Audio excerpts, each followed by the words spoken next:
意外とめんどくさい人の方が活躍できる確率高いですね。そう。すげえ見違えたように成果出すみたいな人も結構いますよ。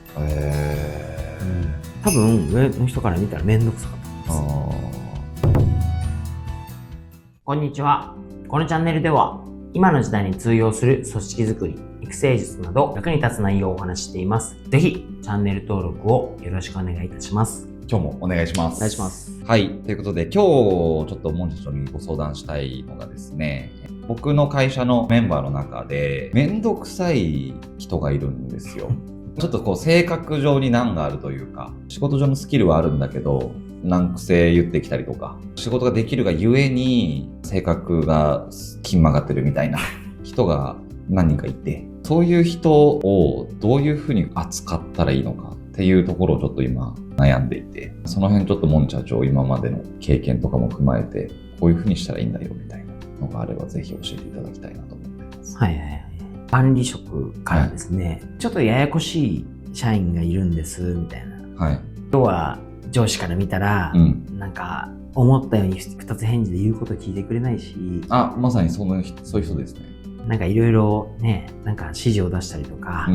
話をすると、なんでですかとか、なんでやらなきゃいけないんですか、とか、これってどうなってんですかとか、そういう意味でね、難癖つけてくるというか、こういう社員がいて困ってるんですよ、みたいな話をちょいちょいあるんですけど、でも意外にですね、僕は思うのは、成果を出してくれるんですよね。そうですか。めんどくさいって、ちょっとここで言いますけど、めんどくさいってじゃあ何かって言った時に、要は一個指示をしたら、なんでですかとか、質問してくるわけじゃないですか。ってことは考えてるわけですよ。納得しないことはもしかしたらやりたくないとか、意味がわからないとうまくできないとか、思ってる可能性も大いにあって、A 君が何かを言うと、はい、わかりました、やりますに対して、B 君は、なぜそれやるんですか、やったらなんかあるんですかとか言うみたいな。大体の人は一見この A 君みたいなのをすごい重宝するし、いい社員だと思うし、なんですけど、B 君の方がめんどくさいとかってやっぱ思うんですよね。でも僕は意外と逆で、めんどくさいなとかって言いながら、でもちゃんとなぜやるかとかを説明していったりとか納得させると、こっちの方が成果出すことが多いんですよ。意外に A 君って分かってるよって実は分かってなかったとりあえずそういう返事をしといたらいいとかっていうなんか本能的にあったりとかするんで、そういう意味ではめんどくさい人の方が全然成果出す可能性高いですよ。ちゃんと自分で考えてるから。そうですね。だからいつもうちの管理職とかもそういう話があった時言うのは、ちゃんと話してますかって言うんですよね。で、大体の人がめんどくさいからって言って、話すことをあんまりこうちょっと拒否というか、距離を置いてって、割と話聞いてくれる人の方に話したりするばっかいるんですけど、こっちの人が本当に腐ってたらちょっと別ですけど、なんかそれってちゃんと話してなかったりとか、ちゃんと握り入れてないからなだけであって、それ先入観で思ってますよね。ちゃんと話した方がいいですよと。ちゃんと話したら意外にすごいやってくれてすごい成果出すってことも大いにいっぱい今まで経験があるわけですよ。だからまずはそういうちょっとめんどくせえなとか厄介だなとかと思ったら、やっぱりちゃんと対応しに行った方がいいですよと。またこういう人をメンバーとしてもちゃんと対応していって、なぜとか、そういうことをいろいろいっぱい話していったりとかすると、話す機会も増えて、メンバーとしても意外と頑張って結果を出してくれることも多い。そしてワンチャン管理職にしたらすげえ見違えたように成果出すみたいな人も結構いますよ。そうですか。でも正確に何があるのかなって思ってたんで、めちゃめちゃ質問してくるし、仕事の指示したら10個ぐらいの質問返ってきたりとか、めんどくせえとか思っちゃうんですよ。だからなんかそれっていい方面で考えたら、自分で考える力があるってことじゃないですか。だって一つ会社でも言うのは、質問をするっていうことは、考えてるから疑問が出るってことですよね。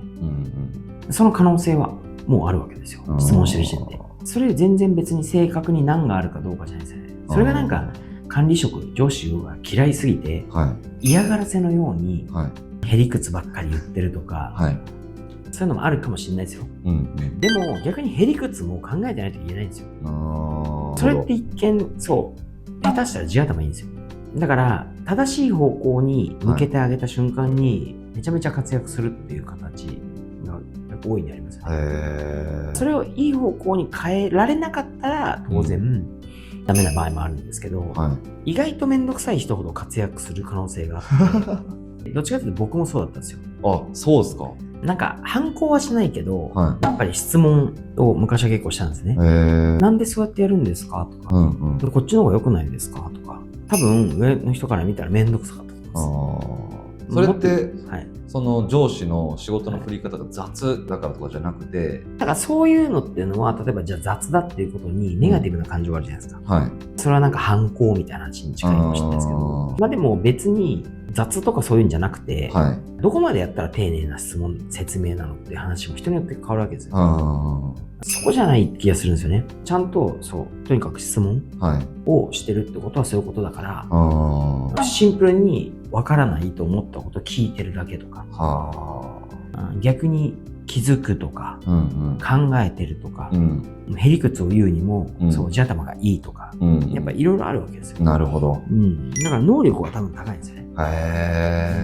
ある意味めんどくさい人の方が分かりやすいですよね。この人は意外とその方向性をちゃんとこう向けてあげたらすごい活躍する成果が出るっていう人もいれば、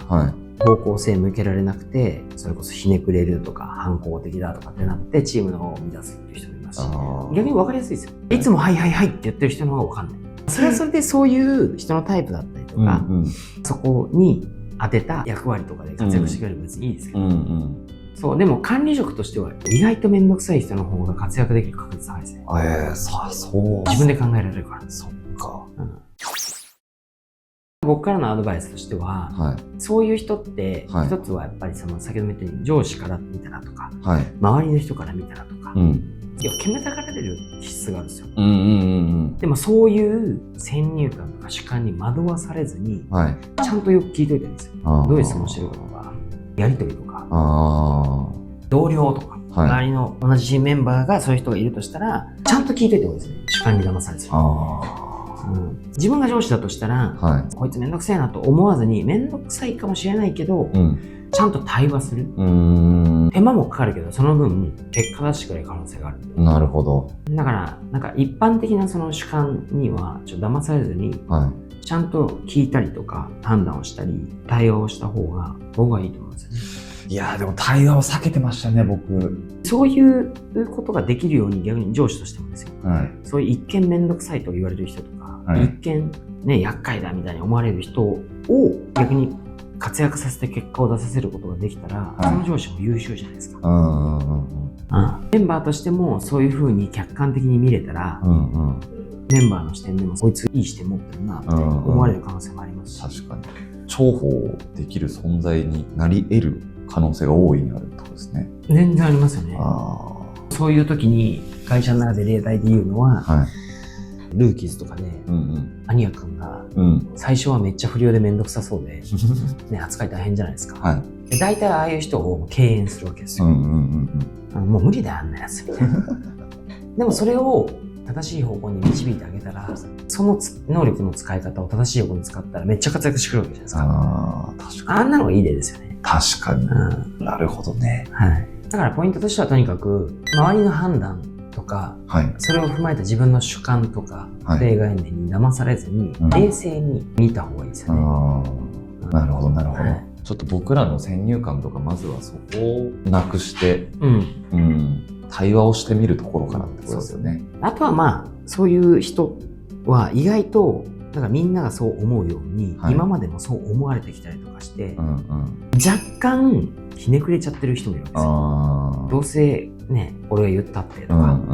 まあどうせそう思われてんでしょ俺みたいな。で今までの経験からその人自身も固定概念を持っちゃって、余計そうなっちゃうってパターンもあるんで。なるほど。でもそこを違う角度から見たりとか、違う角度から話してあげる人がいると、素直にクイッと方向性変わると、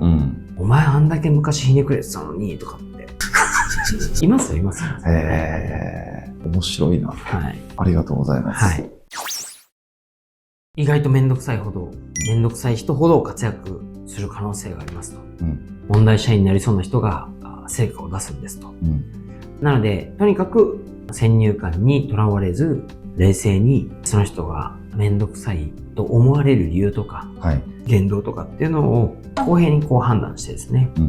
逆に活躍できる方向に導いてあげたりとかすると、めちゃめちゃ本当に成果を出すことがありますと。皆様からいただくいいねやコメントはいつも見ていて励みになります。この動画が気に入ったらぜひいいねやコメントをお願いいたします。